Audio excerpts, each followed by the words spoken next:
Bonjour à tous, donc on se retrouve aujourd'hui dans une vidéo un petit peu particulière puisqu'elle parlera de la castration de mon petit dernier, donc Héraclès, qui a eu lieu il y a quelques jours. Dans cette vidéo, je vais déjà vous expliquer pourquoi j'ai décidé de le faire castrer, quand est-ce que je l'ai fait, la méthode qui a été utilisée, ainsi que les précautions à prendre avant et après. Dans cette vidéo, vous ne retrouverez pas de vidéo de la castration, pas d'image, tout ça, c'est vraiment pour vous expliquer pourquoi, comment, quand et tout ça. Alors déjà, pourquoi j'ai fait le choix de castrer Héraclès? Tout simplement parce que pour moi, éleveur, c'est un métier et ce n'est pas le mien. Donc je n'ai pas l'intention de faire reproduire mon loulou. Et si je ne veux pas le faire reproduire, je n'ai donc aucun intérêt de le garder entier.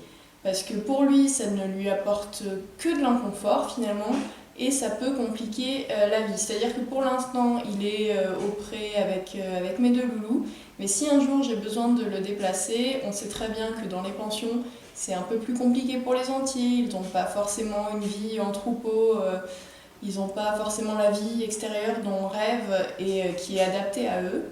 Donc ça, c'est pas possible pour moi de lui empêcher de vivre une belle vie parce qu'il est entier.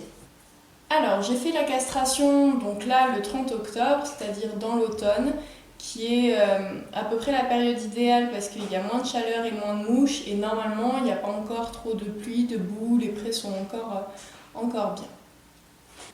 Nous avons choisi avec le vétérinaire la castration debout, tout simplement parce qu'elle est moins invasive, plus rapide, il n'y a pas besoin d'anesthésie générale, donc c'est moins traumatisant pour le loulou. Et comme mon gros est vraiment super calme, je l'ai préparé à tout ça, voilà, on n'avait aucune raison de choisir une autre méthode. Dans les précautions qu'il a fallu prendre avant, il y a eu le fait de réduire son activité physique pendant une semaine avant, donc j'ai fait moins de balades, j'ai fait massage, pansage et tout ça.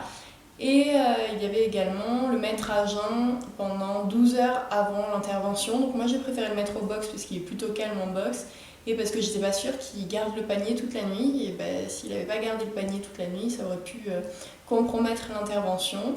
Donc voilà, il a été en box juste avec de l'eau et sur copeaux, ça s'est très très bien passé pour lui. Donc tout allait bien. Donc pour la castration en elle-même, donc déjà nous étions trois, le vétérinaire. Napo, stop. Donc pour la castration en elle-même, déjà nous étions trois, il y avait le vétérinaire, une élève et moi. Donc comme ça on a pu bien gérer le loulou tous ensemble. Donc voilà, quand il a vu comment il était calme, on m'a bien confirmé que le faire debout ne poserait aucun problème. Moi j'étais à la tête avec le tornet pour l'aider et puis tenir la tête et tout ça. Et puis voilà, comme c'est moi qui connais le mieux mon doudou, c'est moi qui peux le plus interpréter ses signes, voir s'il se réveille, voir s'il est en douleur. Donc c'était important que je sois là et que je sois à la tête. Donc en premier, le véto lui a administré un calmant.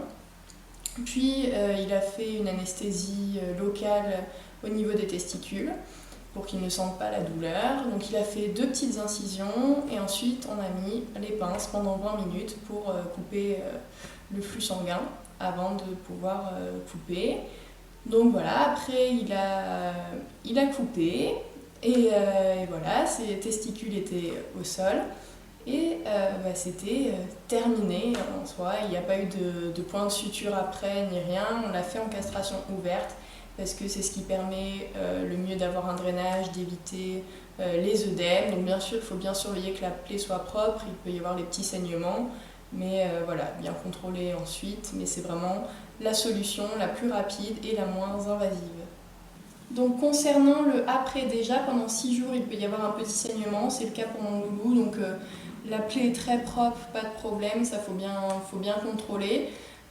Ensuite, j'ai eu 3 jours d'injection à lui faire en intramusculaire pour les antibiotiques. Et puis, il faut éviter qu'il y ait trop de mouvements. Donc, moi, il est au paddock avec du foin à volonté. Il est très très calme, ça se passe très bien. Et je ne l'ai pas mis en contact avec mes autres loulous pour éviter qu'ils tirent sur la plaie, qu'ils aient envie de galoper et tout ça. Donc voilà, ça se passe très bien. Et puis, bien sûr, il faut surveiller l'état général du cheval, qu'il n'y ait pas d'œdème, pas de température excessive et ne pas hésiter à prévenir le vétérinaire tout de suite en cas de choses anormales. Enfin, mon loulou est au repos pour une durée de 1 mois, c'est-à-dire qu'on va pas aller le faire galoper en carrière, pas le travailler à pied, pas lui demander trop de mouvements. Je veux juste faire des balades en main là, quand les 6 jours de surveillance accrue seront passés, faire des petits pansages, des petits massages, jouer un petit peu avec lui mais sans mouvement.